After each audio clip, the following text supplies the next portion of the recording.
Here are some hints which may help you before you watch the analysis of BBC Two's One Child. You may wish to pause this. Here are some themes of ethnicity which you will see in the following clip. Again, you may wish to pause this to read through in more detail. Here are some further themes that you may pick out in the following clip.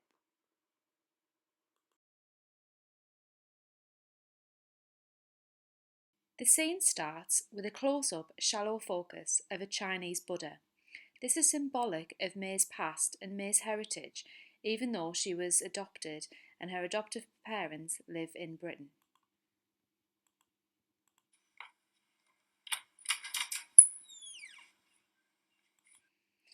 That cut there was a match cut, and we see May's reaction. May is framed in a shallow focus close-up. You can see, even though it's a shallow focus, there's a map on the wall, which shows that she may wish to travel in future, seeing as she has travelled halfway around the world with her adoptive parents.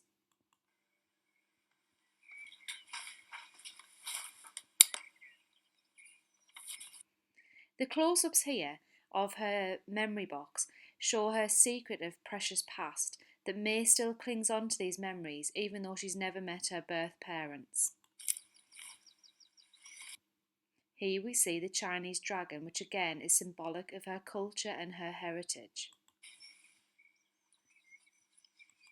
The tilt down reveals a close-up shot of some baby shoes. Again, it shows that May is connected to her past and wishes to know more about where she is from.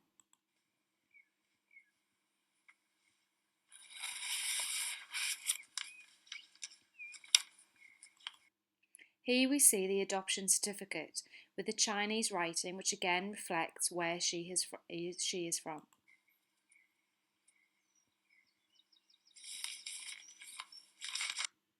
Here, the rule of thirds comes into play as we see May in the left side of the screen, almost as if we're peering into her bedroom, which is her private space where she can remember the thoughts of her past or try to at least think about where she may have come from.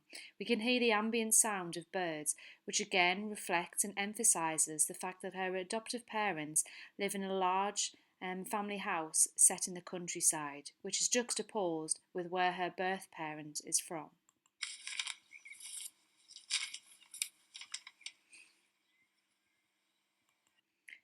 The shallow focus focuses again on the birth certificate and the birth documentation, which shows that May still holds on to these documents with the hope in one day that she may find out who her birth mother is.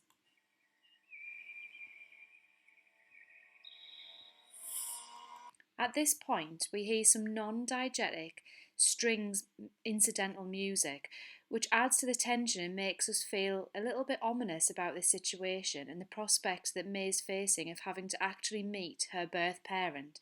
It also represents the nervousness and tension she feels about having to tell her adoptive parents of her wishes.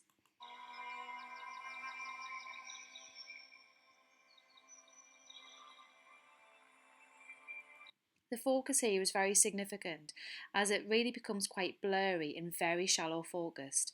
These extreme close-up shots on May's eyes show how anguished she is at her decision of having to meet her adoptive mother.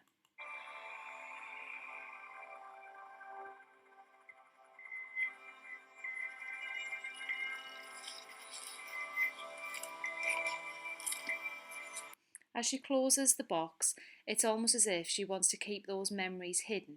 Should she just continue with her life as she knows it in England, or should she go and seek out her culture and her heritage?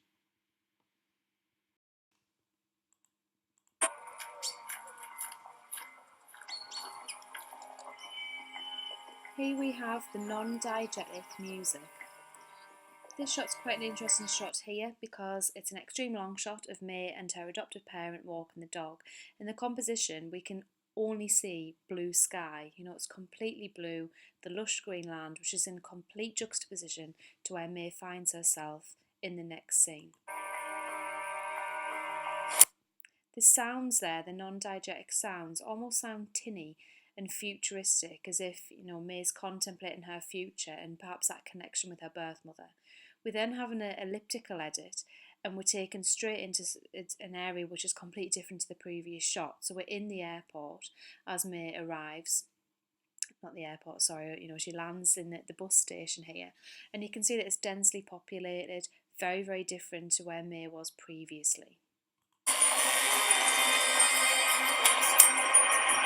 Here we've got the establishing shot of the city. We can see that it almost looks smog-filled, very densely populated, a lot of high-rise buildings. Again, very, very different to where May found herself previously. Here we've got the low-angle tracking shot, which again emphasises the dominance and the power of these big high-rise buildings in this very modern, new city.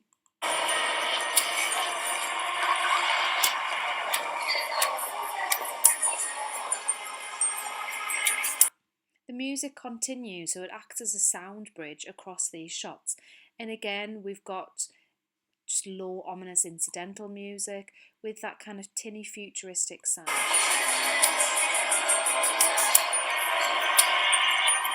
Here we've got a tracking shot over the bridge, which again emphasises the start of May's journey into the city.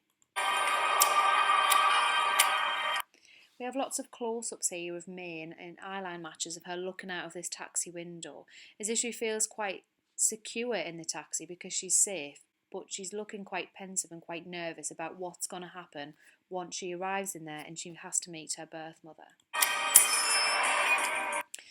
Again, we've got a lot of low-angle shots, which shows the dominance of the city and how it's all consuming, and perhaps May's find it quite difficult to come to terms with having to meet her birth mother. It's somewhere where you would assume she would be familiar with, you would assume she would feel at home there, but she looks very, very nervous about being there.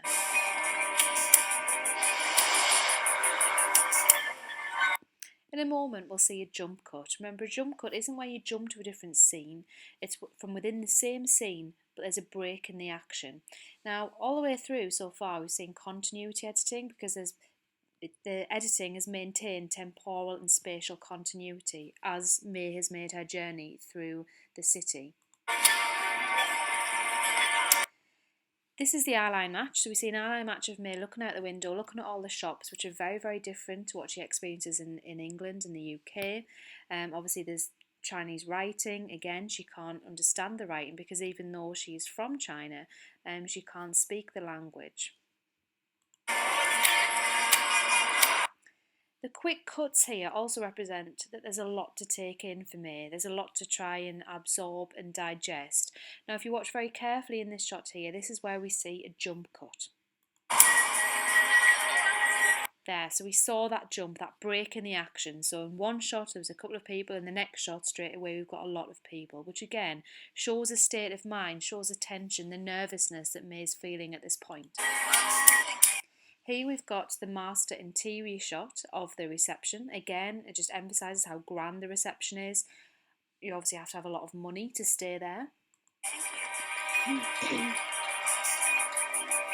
We see there that there's, in terms of ethnicity and diversity, we have a lot of white families there in this hotel, which again could represent the wealth. Who holds the wealth in this city? Is it kind of the white businessman? And in this scene, it's almost as if May's looking back at her when she was born, because this couple here have a Chinese child. We don't know whether they've adopted this child, but we presume, because they are not Chinese themselves, that they have adopted this child. But obviously they look as if they have a lot of love for the child as well. And just to reiterate, in case you're not sure, obviously the policy in China at the time, I think this has changed now, was you could only have one child due to the large population. And obviously that one child, families would prefer to be male, because they could continue the family line.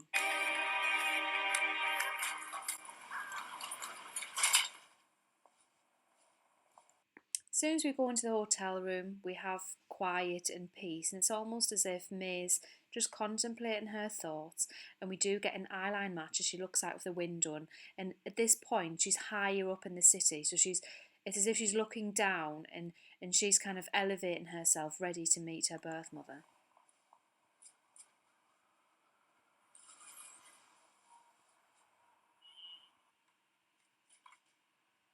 The act of putting the photograph next to the bedside table still shows how May really holds her adoptive parents close to her heart and doesn't want to be, very far from them, even though she's on the other side of the world. As we see her face obscured through the glass of the window, it shows how perhaps trapped she is in her feelings, and she's almost in two minds about, wanting to be loyal to her adoptive parents, but also the longing and the yearning to know where she's from and meet her birth mother.